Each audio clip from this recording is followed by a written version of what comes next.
Bismillahirrahmanirrahim.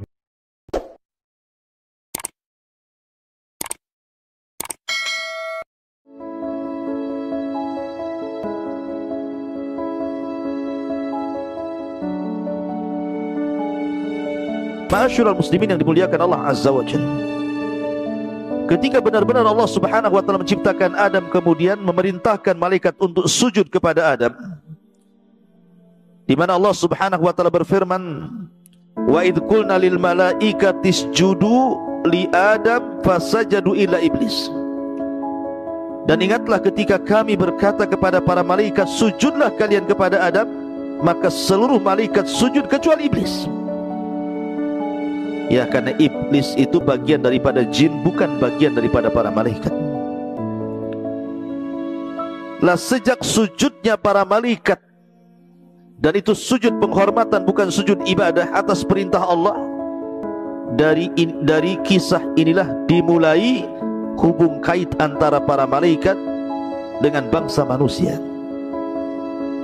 Ada hubung kait antara bangsa malaikat dengan bangsa manusia. Bagaimana hubung kaitnya? Ma'asyiral muslimin yang dimuliakan Allah Subhanahu wa taala, ketika betul-betul Allah Subhanahu wa taala menciptakan Adam alaihi salatu wassalam, kemudian para malaikat sujud kepada Adam, maka setelah ruh Adam itu sempurna dimasukkan ke dalam jasad Adam, maka Allah Subhanahu wa taala berfirman kepada Adam, ya Adam, idhhab ila haula'in nafar minal malaika. Ya Adam, pergilah kamu temui para malaikat itu. Fanzur madza yaqulun, kau perhatikan apa yang dikatakan mereka. Maka Adam pun kemudian datang kepada para malaikat, fasallama alaihim, Adam pun mengucapkan salam, assalamualaikum. Maka malaikat menjawab, wa alaikassalam warahmatullah. Maka mereka kemudian menjawab wa alaikassalam dan menambah kalimat warahmatullah. Maka Allah Subhanahu wa taala berfirman kepada Adam alaihi salatu wassalam, ya Adam, hadza tahiyyatuka wa tahiyyatu ummati min ba'dika. Ya Adam, itulah salam penghormatanmu dan salam penghormatan bagi seluruh anak keturunanmu. Sejak itulah maka salam menjadi sebuah syariat. Dan di sini sudah mulai ada hubung kait antara Adam kemudian para malaikat. Bahkan ketika Adam alaihi salatu wassalam mendekati ajalnya, Nabi Adam ini berkata kepada anak-anaknya, ya bunai, inni ashtahi min thimaril jannah. Saya rindu untuk memakan buah sorga. Karena bagaimanapun Adam pernah di sorga dan pernah merasakan makanan sorga dan buah-buahannya. Makanya ketika Adam alaihi salatu wassalam hendak mendekati ajalnya, dia mengatakan kepada anak-anaknya, inni uhibbu min thimaril jannah, inni ashtahi, saya ingin memakan dari buah-buahan dari sorga, tolong carikan. Fadhahabu yatlubuna lahu, maka mereka pun kemudian mencari buah yang dimaksud oleh bapak mereka Adam alaihi salatu wassalam. Tentu mereka akan mencari ke barat, ke timur, ke selatan, ke utara, tidak akan dapat buah sorga itu. Karena buah sorga itu ada di sorga, bukan di bumi. Tetapi anak-anaknya terus mencari, sebagaimana wasiat Adam alaihi salatu wassalam. Di tengah jalan berjumpa dengan para malaikat, berjumpa dengan malaikat yang membawa kain kafan dan juga hanut, membawa minyak wangi. Kemudian mereka mengatakan kepada anak-anak Adam yang sedang mencari buah-buahan itu, irji'u faqad qadha abakum, irji'u faqad qadha abukum, kembalilah kalian, sesungguhnya ayahmu sudah meninggal dunia. Sesungguhnya Adam sudah meninggal dunia. Maka dari situ kemudian malaikat pun berusaha untuk memfardu kifayahkan Adam alaihi salatu wassalam. Akhirnya malaikat memandikan Adam, mengkafani Adam, mensolatkan Adam, sampai-sampai dijelaskan dalam riwayat Ibnu Asakir, di mana Ibnu Abbas radhiyallahu anhuma berkata, Nabi SAW bersabda, kabbaratil malaikatu ala Adam arba'an, wa kabbara Abu Bakrin ala Fatimata arba'an, wa kabbara Umaru ala Aba Bakrin arba'an, ala Abi Bakrin arba'an, wa kabbara Suhaibu ala Umari arba'an. Ketika malaikat menyolati Adam, maka malaikat bertakbir 4 kali. Ketika Abu Bakar menyolatkan Fatimah, maka dia bertakbir 4 kali. Ketika Umar menyolatkan Abu Bakar, maka dia bertakbir 4 kali. Dan ketika Suhaib menyolatkan Umar, dia bertakbir 4 kali takbir. Jadi malaikat, mulai dari memandikan Adam, malaikat, mengkafani Adam, malaikat, menyolatkan Adam, malaikat, dan juga menguburkan Adam alaihi salatu wassalam adalah para malaikat. Malaikat ingin mencontohkan kepada anak-anak Adam, beginilah caranya kalau di antara kalian ada yang meninggal dunia. Dimandikan, dikafankan, disolatkan, dikuburkan. Dan di sini menunjukkan ada hubung kait antara para malaikat dengan Adam, dan bukan hanya dengan Adam saja, bahkan dengan anak keturunannya. Ma'asyiral muslimin yang dimuliakan Allah Azza wa Jalla, seperti apa hubung kait para malaikat dengan anak keturunannya? Tentu para nabi dan rasul dan umat-umat yang lainnya sebelum Nabi SAW diutus menjadi nabi dan rasul. Pertama, di zaman Nabi Ibrahim alaihi salatu wassalam, Allah Subhanahu wa ta'ala mengutus 3 malaikat. Pertama malaikat Jibril, yang kedua Mikail, yang ketiga Malakul Maut, menjelma pemuda yang sangat-sangat tampan.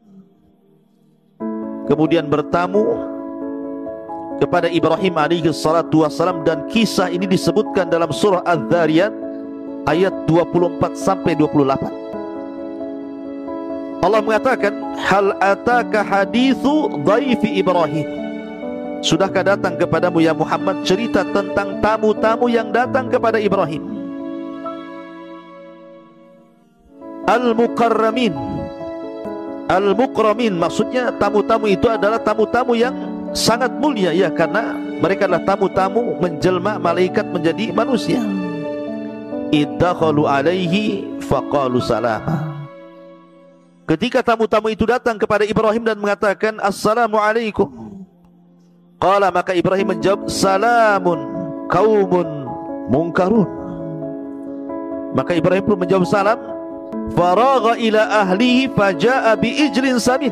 Maka Ibrahim pun langsung menyuruh istrinya untuk memasak ijl. Ijl itu artinya unta yang disembelih, yang sangat gemuk, untuk menghormati tamunya, karena Ibrahim itu orang yang pertama kali memuliakan tamu. Faqarrabahu ilaihi. Kemudian setelah masak makanannya, kemudian dihadapkan kepada tamu-tamunya.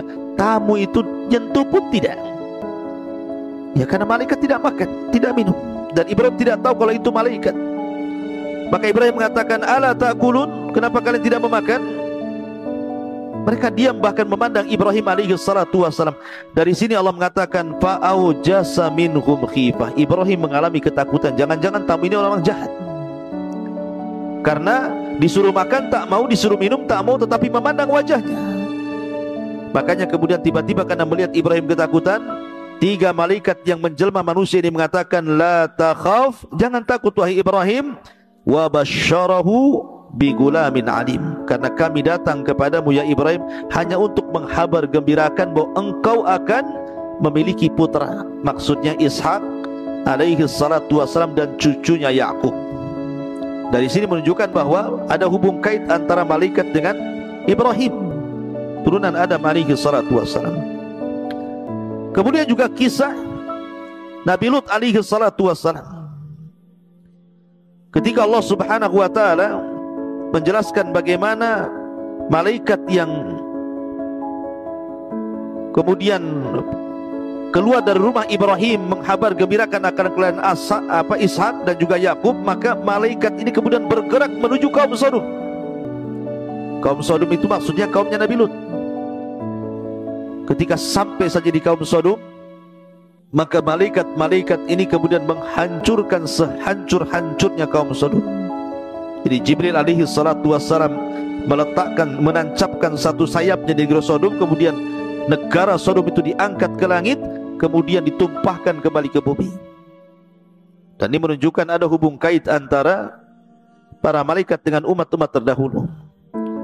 Termasuk juga kisahnya malaikat bersama Nabi Daud. Jadi Nabi Daud itu dalam satu minggu itu ada satu hari tidak boleh diganggu orang. Jadi dalam satu hari tidak boleh diganggu orang. Itu dia fokuskan untuk ibadah. Harusnya seorang raja tidak demikian. Kapanpun kalau seandainya ada orang yang datang untuk meminta fatwa, maka dia harus melayaninya.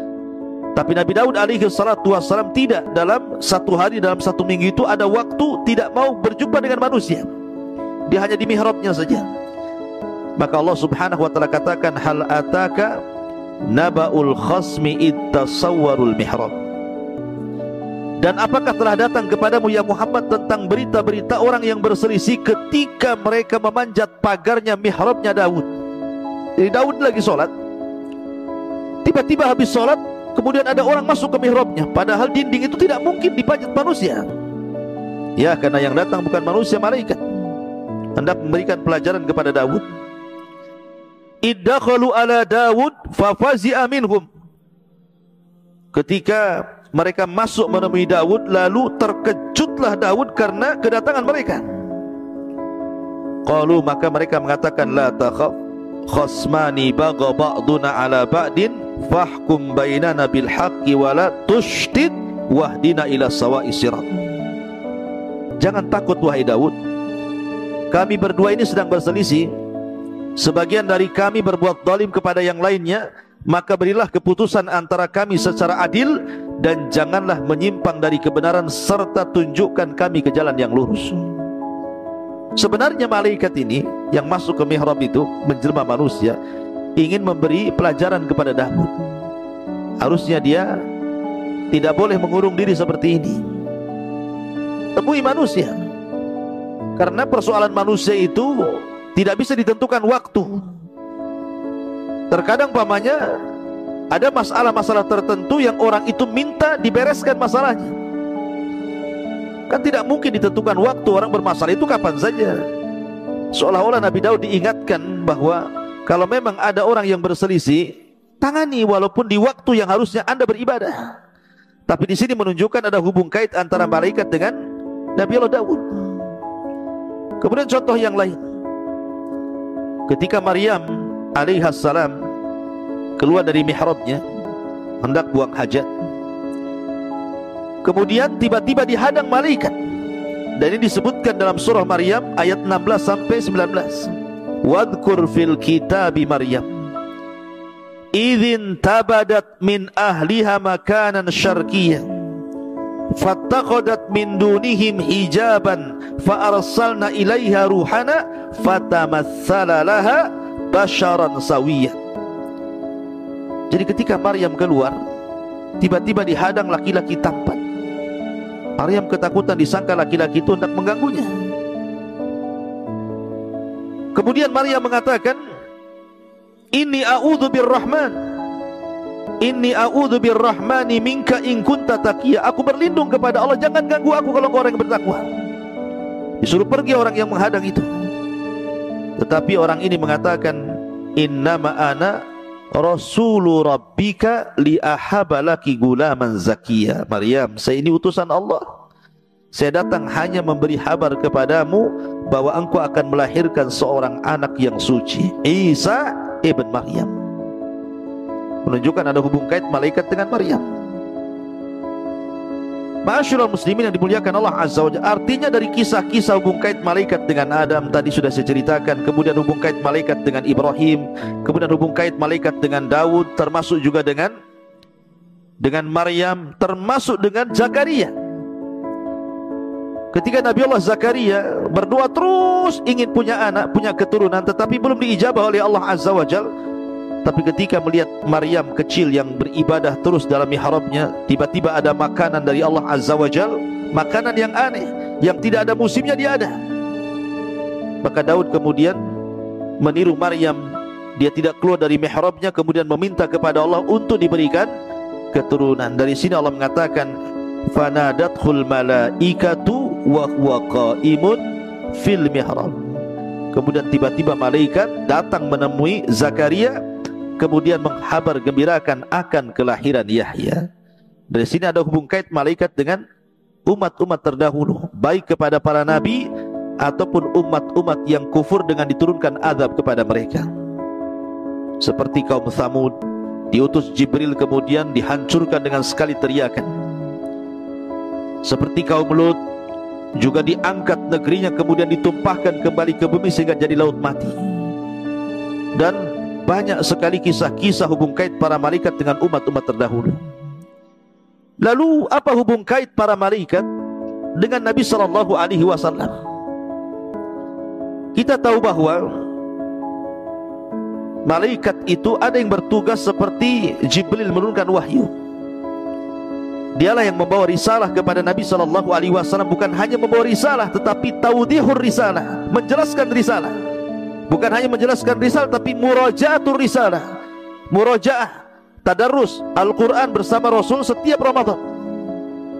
Jadi luar biasa. Sampai-sampai disebutkan dalam hadis Umar bin Khattab radhiyallahu an, bainama nahnu julusun inda Rasulillah sallallahu alaihi wasallam, ketika kami duduk-duduk bersama Rasul, zata yaumin, suatu hari, ittala alaina rajulun syadidu bayadi thiyab syadidu sawadi sya'ri la yura alaihi atharus safar wa la ya'rifuhu minna ahad. Tiba-tiba datang laki-laki sangat bersih pakaiannya, putih bersih, enggak ada kotoran, enggak ada debu yang nempel sedikit pun, sangat hitam rambutnya, kemudian tidak ada bekas safar, dan kami tidak kenal dia. Subhanallah. Maksudnya begini, kalau memang dia orang jauh, berarti dia baru datang dari safar. Kalau datang dari safar, di Arab itu kan padang pasir penuh dengan debu, pasti ada bekas safarnya, minimal ada debu nempel di kepala ataupun pakaiannya. Karena laki-laki disifatkan tidak pakai imamah, tidak pakai serban, karena dijelaskan hitam rambutnya menunjukkan gak pakai imamah. Dan kalau seandainya pakai imamah menemui Rasul dan dia orang asing, disangkanya akan berbuat jahat, makanya kemudian tidak pakai imamah. Artinya kalau orang jauh, kenapa tidak lusuh? Kok kayaknya seger-seger, kayak baru keluar dari rumah, dengan pakaian yang sangat bersih, dengan rambut yang sangat licin. Tapi kalau memang dia orang dekat, kenapa tidak ada yang kenal? Karena kebiasaan para sahabat itu, kalau ada orang yang baru datang, mereka akan mengenalkan, nih si fulan namanya Anu dari Bani Anu, dan beliau sudah masuk Islam begini. Ini siapa yang mau mengenalkan orang itu? Nggak ada yang kenal. Wala ya'rifuhu minna ahad. Anehnya lagi, kemudian tsumman talaq, kemudian dia pergi menemui Rasul, fa asnada rukbatayhi ila rukbatayhi wa wada'a kaffayhi ala fakhidaihi. Tiba-tiba lututnya disatukan dengan lutut Nabi, kedua tangannya letakkan di paha Rasul, kemudian bertanya dengan pertanyaan yang sangat berbobot sekali yang belum pernah sahabat mendengarnya. Bertanya soal Islam, bertanya soal iman, bertanya soal ihsan, bertanya soal kapan kiamat, bertanya soal tanda-tanda kiamat, sampai Rasul menjawab satu persatu, kecuali ketika Rasul ditanya soal kiamat, Rasul tidak tahu dan mengatakan mal mas'ulu anha bi'a'lama minas sa'il. Orang yang ditanya tidak lebih tahu dibandingkan orang yang bertanya. Dari sini para sahabat heran, berarti yang di depan Rasul bukan orang biasa. Maka di ujung hadis Rasul mengatakan, fa innahu Jibril atakum yu'allimukum amra dinikum. Itu Jibril mengajarkan agama kepada kalian. Jadi di sini ada hubung kait Jibril dengan Rasulullah. Artinya ada hubung kait para malaikat dengan Nabi SAW.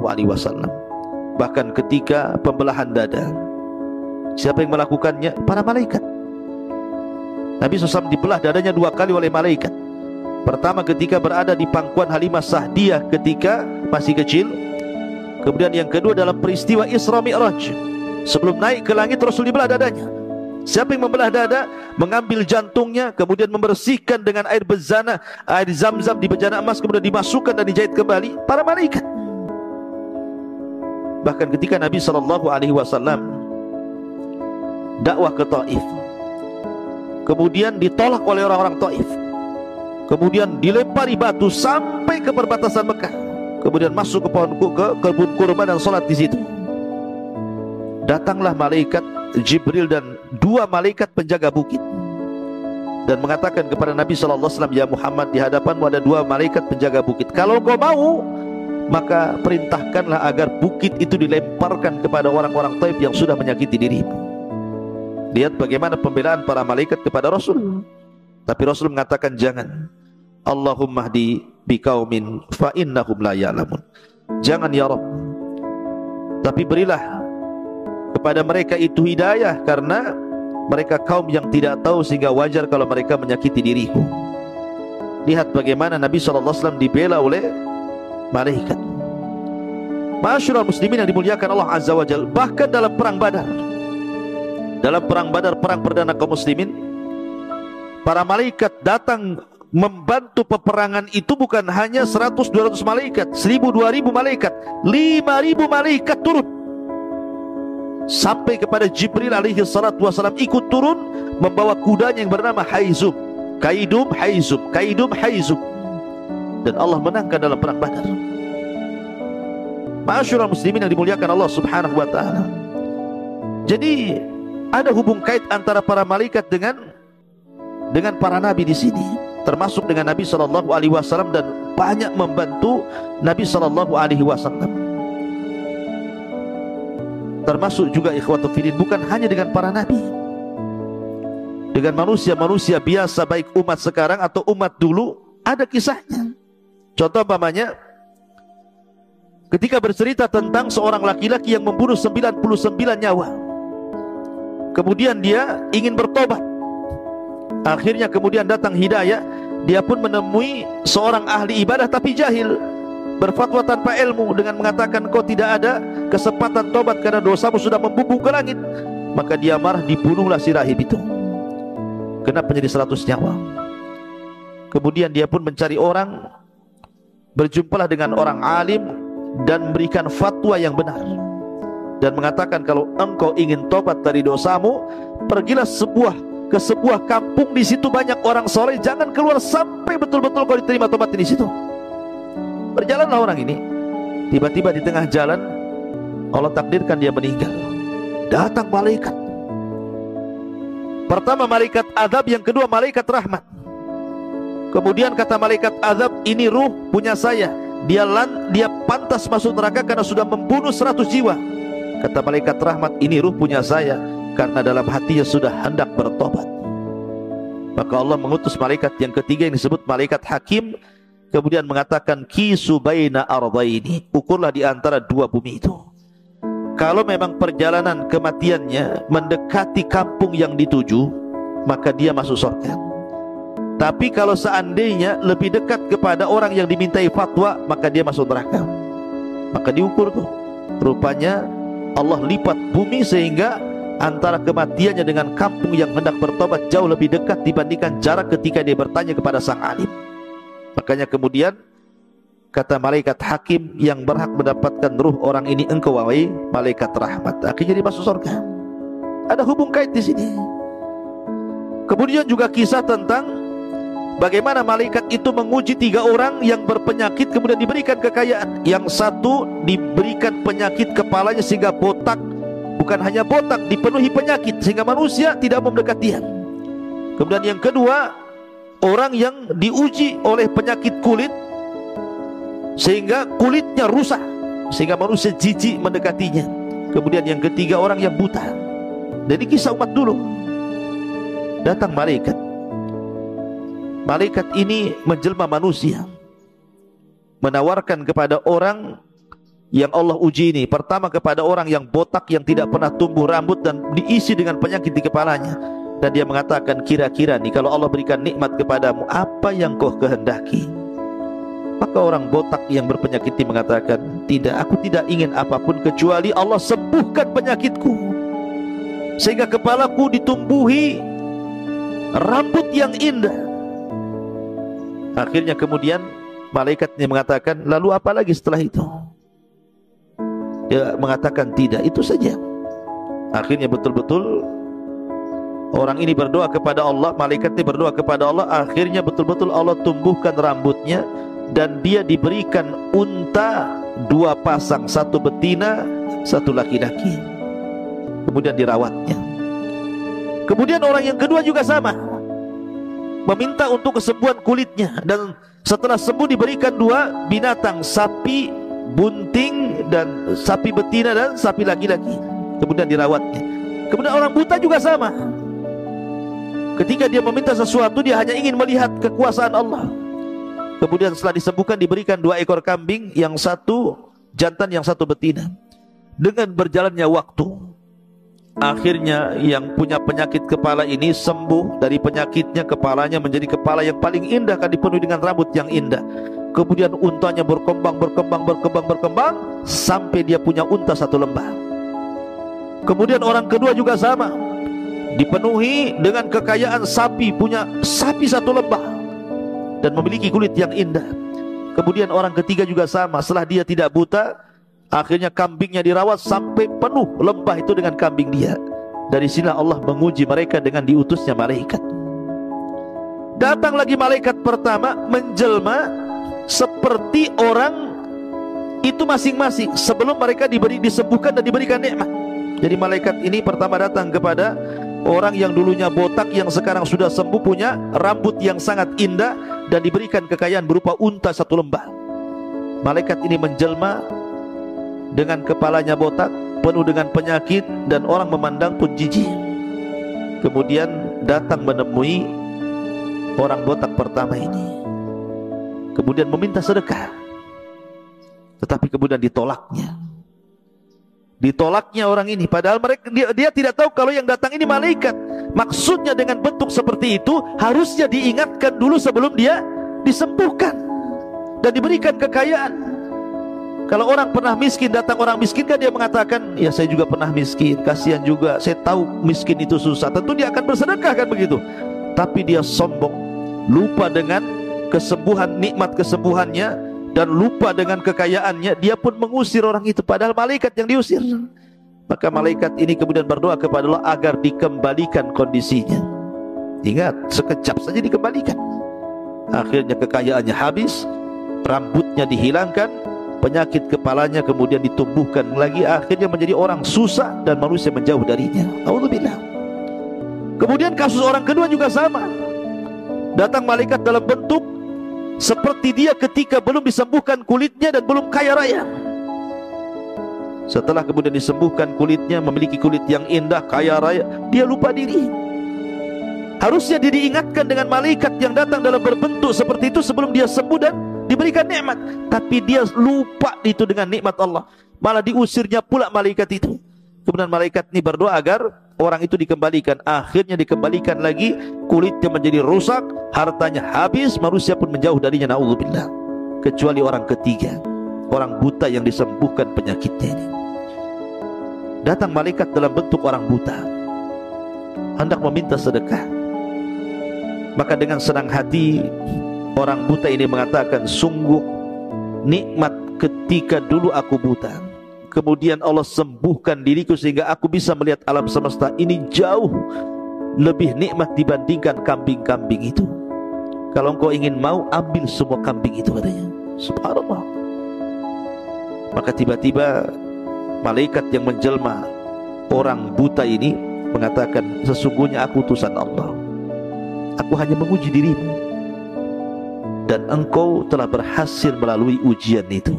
Maka ambillah kambing itu sebagai kekayaanmu, dan kau tidak akan buta selamanya. Lah ini kisah ini, ikhwatul fiddin, berkenaan dengan umat dahulu, kan. Malaikat datang, bukan hanya hubung kait malaikat dengan para nabi, tapi juga dengan orang-orang yang beriman di zaman dulu, ataupun orang-orang kafir di zaman dulu. Lah begitu juga di zaman Nabi SAW, bukan hanya hubung kait dengan Nabi saja, bahkan dengan para sahabat juga, para malaikat ada hubung kait dengan para sahabat. Seperti ketika Hasan ibn Thabit menghadapi para penyair Arab-Arab Arab Quraisy gitu ya, orang-orang kafir Quraisy. Sementara yang dihadapkan kepada Hasan ibn Thabit ini para penyair kondang gitu ya, yang susah untuk dikalahkan si syairnya. Tapi Nabi SAW mengatakan kepada Hasan ibn Thabit, "Oh zum ya Thabit, fa inna ma'akal malaika." Lawan wahai Thabit dengan syairmu, karena engkau akan dibantu dengan malaikat. Artinya bahwa Thabit ketika melantunkan syair dibantu malaikat. Ma'asyiral muslimin yang dimuliakan Allah Azza wa Jalla. Kemudian juga ada kisah Talha bin Ubaidillah. Jadi Talha bin Ubaidillah ini dalam perang Badar, dia terluka di mana tangan-tangannya, ujung jarinya itu patah karena tertebas pedang. Yang namanya badan apabila disakiti tentu akan berteriak. His, his, mungkin bahasa kitanya ya, aduh, gitu mungkin bahasa kitanya. Kalau kita umpamanya ada lilin, ada api, kemudian telunjuk kita ditaruh di api kan pasti kita akan kepanasan, aduh, begitu ya. Lah, dalam bahasa Arab itu disebut his. Ketika Talha terkena pedang, dia berteriak kesakitan mengatakan his. Kata Nabi SAW, ya Talha, kalau kau ganti kalimat itu dengan bismillah, tentu engkau akan melihat malaikat di mana-mana akan datang menaungimu. Lihat, kata Nabi SAW seperti itu. Kalau seandainya kau membaca basmalah, maka malaikat akan datang menaungi dirimu. Jangan bilang his, tetapi bilang bismillah, begitu kan. Artinya para malaikat ada hubung kait dengan Talha. Usaid ibn Hudhair ketika dia baca Quran di tengah malam, tiba-tiba kudanya bergerak-gerak. Karena khawatir kudanya itu kemudian menyakiti putranya Yahya, akhirnya dia berhenti membaca Quran. Maka keesokan harinya dilaporkan kepada Nabi SAW. Maka Rasul mengatakan, di malam itu para malaikat datang dan mereka mendengarkan suara indah wahai Usaid ibn Hudhair. Ya, malaikat datang menemui para sahabat Nabi SAW dan ikut memenangkan dalam banyak peperangan bersama para sahabat Nabi SAW. Bahkan Khadijah radhiyallahu anha pernah dititipi salam oleh Jibril. Bayangkan, kita aja dapat salam dari presiden aja udah bangga. Ini yang ngasih salam malaikat Jibril. Dapat salam dari malaikat Jibril kan luar biasa. Kemudian menghabarkan kondisi sorga yang nyaman kelak di sorga. Bahkan Aisyah radhiyallahu anha pernah melihat malaikat Jibril dalam bentuk dihyatul kalbi, sedang ngobrol bersama Nabi SAW. Kemudian Aisyah radhiyallahu anha mengatakan, ya Rasul, inni ra'aituka ma'a Dihya, aku melihat engkau bersama dia, lagi ngapain, mungkin bahasa kitanya. Maka Rasul mengatakan, aku berbincang-bincang bukan dengan Dihya, itu Jibril wahai Aisyah, membentuk-bentuk dihyatul kalbi. Karena Jibril itu kalau datang tidak mungkin membentuk manusia yang menyeramkan, tetapi membentuk manusia yang paling tampan sehingga orang asik bersama Nabi SAW.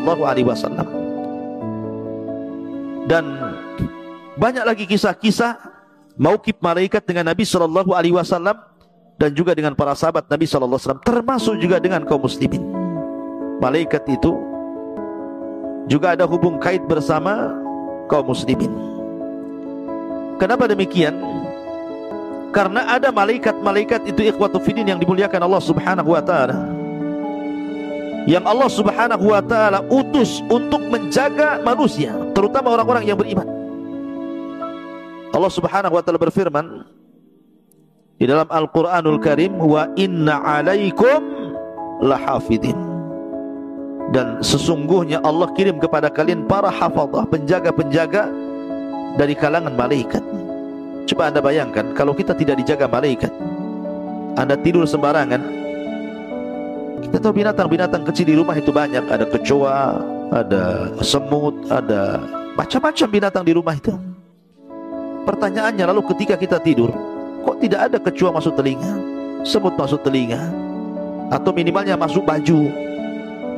Nggak ada. Padahal kadang-kadang semut di luar rumah banyak. Lalu siapa yang menjaga semut-semut itu, binatang-binatang itu tidak masuk ke baju kita, tidak masuk ke telinga, tidak masuk ke lubang hidung? Yang menjaga kita itu Allah lewat para malaikatnya. Wa inna lakum lahafidhun. Allah kirim kepada kalian para malaikat-malaikat penjaga. Terkadang ketika kita jalan di jalan raya, harusnya nabrak jadi tidak nabrak, harusnya ditabrak akhirnya tidak tertabrak. Siapa yang jaga? Malaikat hafadhah. Ya. Jadi ada hubung kait malaikat dengan kita. Ma'asyiral muslimin yang dimuliakan Allah Subhanahu wa taala. Termasuk juga hubung kait malaikat dengan kita kaum muslimin, di mana ketika seseorang itu bermajlis ilmu seperti ini, Nabi SAW bersabda, "Majtama'a qaumun fi baiti min buyutillah yatluna kitaballah wa yatadarasunahu bainahum illa nazalat alaihimus sakinah wa ghasyiyatuhumur rahmah wa hafathumul malaikah wa dzakarallahu fiman indah." Jadi tidaklah seseorang itu berkumpul di rumah-rumah, dari rumah-rumah Allah, masjid, dibacakan Quran, dibacakan hadis Rasul, kecuali malaikat datang membawa ketenangan, datang membawa rahmat, datang membawa barakah. Dan kemudian Allah Subhanahu wa taala akan menyebut-nyebut kita ini di hadapan Allah, di hadapan makhluknya di langit sana. Dan ini sebuah keutamaan bagi para talabatul ilmi. Ma'asyiral muslimin yang dimuliakan Allah Subhanahu wa taala. Termasuk juga para malaikat itu juga datang menemui kaum muslimin apabila orang sebelum tidur kemudian membaca doa tidur, dia berwudu, kemudian dia membaca doa tidur, kemudian dia tidur. Maka Rasul mengatakan di samping kiri kanannya ada malaikat tuh. Dan malaikat yang sebelah kanan, kalau badan orang yang tidur itu kemudian menggulingkan badannya ke kanan, maka malaikat sebelah kanan akan mengatakan, Allahumma gfirlahu, ya Allah ampuni dosa orang ini. Apabila dia guling ke sebelah kiri, malaikat sebelah kiri mengatakan, Allahumma gfirlahu, ya Allah ampuni orang ini. Dan akan terus malaikat mengucapkan seperti itu setiap dia bergerak ke kanan ke kiri sampai dia bangun. Lihat gimana malaikat luar biasa, ya. Sampai tidur saja kita dijaga malaikat. Makanya siapa yang membaca surah Kursi sebelum tidur, maka tidak akan ada satupun syaitan atau sihir yang bisa mendekati kita. Lah siapa yang menjaga kita dari setan dan sihir? Itu malaikat. Ya. Jadi ada hubung kait para malaikat dengan kita, sampai tidur pun kita dijaga oleh para malaikat. Termasuk juga ikhwatu fiddin muliakan Allah Azza wa Jalla, malaikat itu bersolawat kepada kita. Walladzi yusalli alaikum wa malaikatahu, dialah yang telah bersalawat kepada kalian dan para malaikatnya. Tentu salawat malaikat kepada kita memintakan ampun akan dosa-dosa kita kepada Allah Subhanahu wa taala. Bahkan apabila kita sedang sholat, kemudian imam membaca ghairil maghdubi alaihim waladhdallin, maka malaikat akan mengucapkan amin.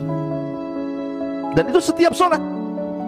Apabila imam membaca ghairil maghdubi alaihim waladhdallin, maka malaikat akan ikut mengaminkan kita. Oleh karena itulah maka jangan doa sembarang. Jangan suka mendoakan dengan doa sembarangan, serampangan. Karena Nabi mengatakan, la tad'u ala anfusikum wa la tad'u ala auladikum wa ahlikum illa bi khairin fa innal malaikata yu'minuna ala ma taqulun. Jangan kalian mendoakan jelek kepada diri kalian, kepada anak kalian, kepada harta kalian, kecuali berdoa kebaikan. Karena terkadang kalau kita mendoakan keburukan, malaikat ikut mengaminkan apa yang kalian katakan. Itu menjadi sebuah kenyataan. Jadi ucapan pun kita jaga, jangan sembarang gitu ya. Karena ada orang-orang tua itu saking jengkelnya sama anak, dikutuknya anak itu mati aja kona katanya. Besoknya ketabrak mobil. Siapa tahu. Lihat seperti ibunya Sudais, Imam Makkah itu ya. Sudais juga manusia, sama dengan kita walaupun Imam Masjidil Haram. Nakal seperti anak-anak, layaknya anak-anak. Tapi kalau datang rasa nakalnya itu, ibunya marah, ibunya hanya mengatakan, ya Sudais, idhab ilal haram. Daripada kau nakal, berangkat kau ke haram, mudah-mudahan kau jadi imam di sana. Setiap Sudais itu menjengkelkan ibunya, ibunya tafaul seperti itu. Kau berangkat ke haram, mudah-mudahan kau jadi imam di sana. Oh, subhanallah, siapa yang tidak kenal Imam Sudais? Ya, karena setiap doa kebaikan itu diaminkan para malaikat sebagaimana doa keburukan. Maka hati-hati dalam mengucapkan.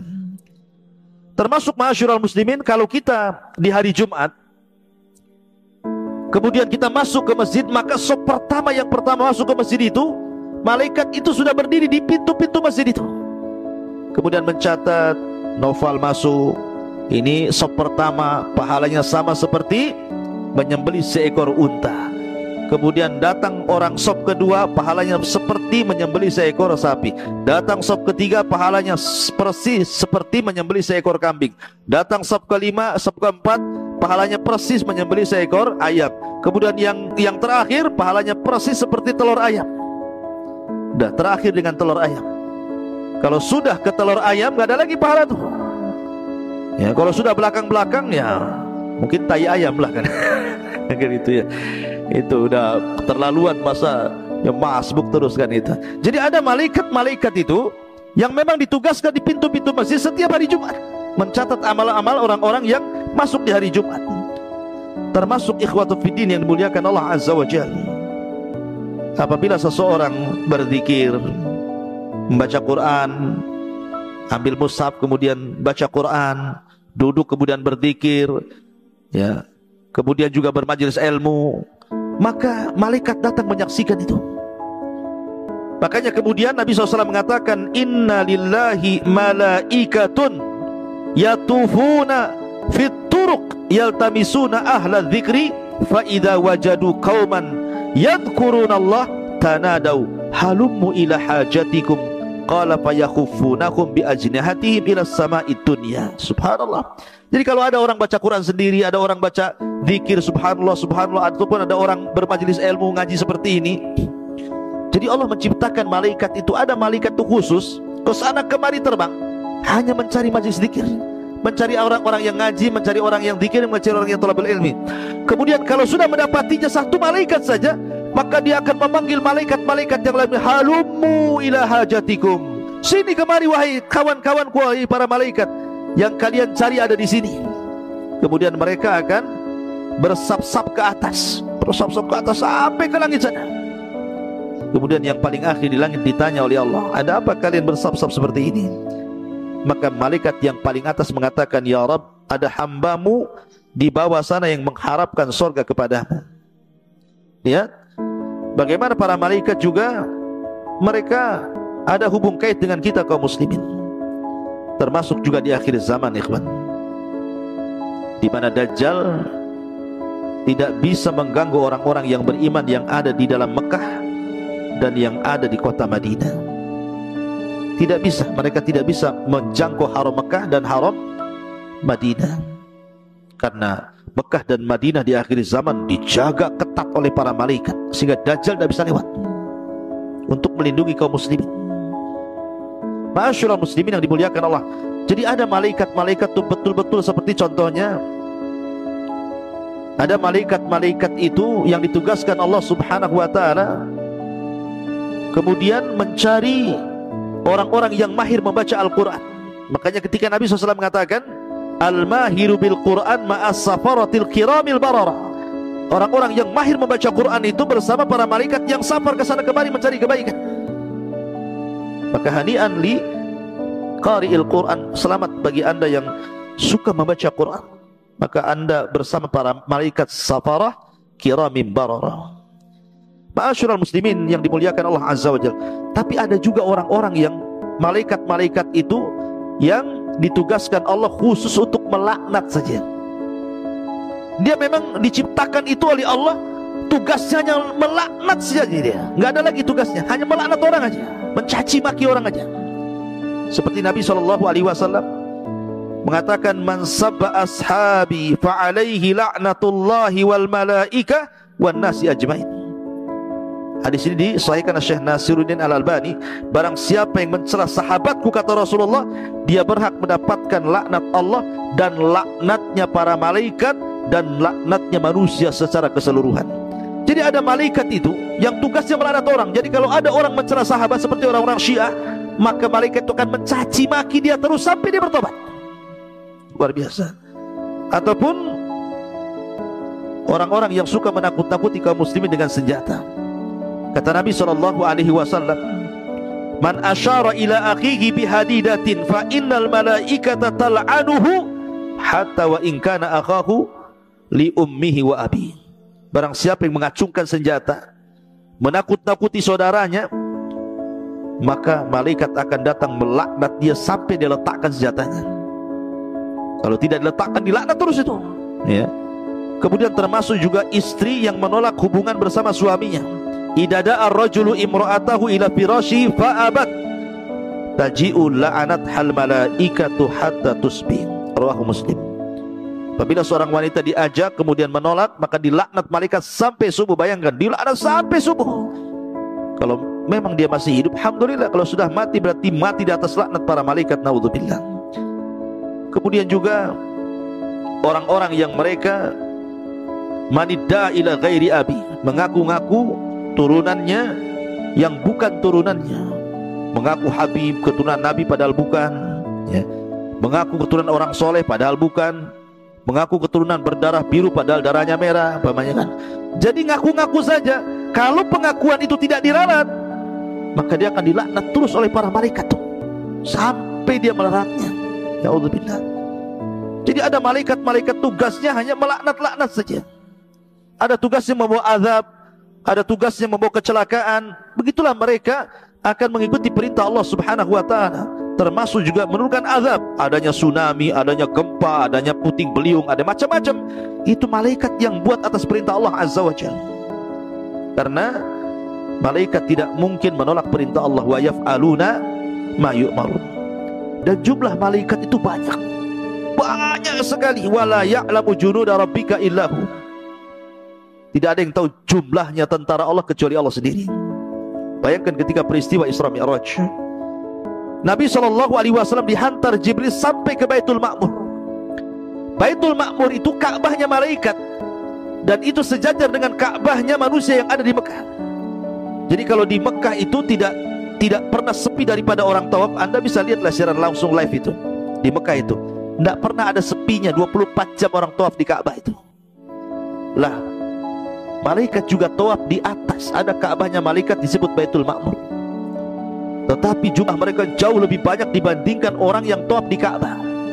Kata Nabi SAW, aku melihat malaikat yang masuk ke Baitul Ma'mur dan tawaf di situ jumlahnya sab'una alfa malak, 70.000 malaikat setiap harinya. Apabila mereka masuk dengan jumlah yang 70.000, keluar nggak pernah kembali.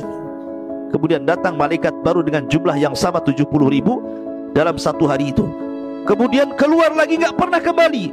Datang lagi malaikat yang baru dengan jumlah yang sama. Jadi setiap harinya 70.000, 70.000, 70.000. Bayangkan, usia dunia berapa ribu tahun, ya kalikan saja 70.000. Jumlah malaikat sebanyak itu.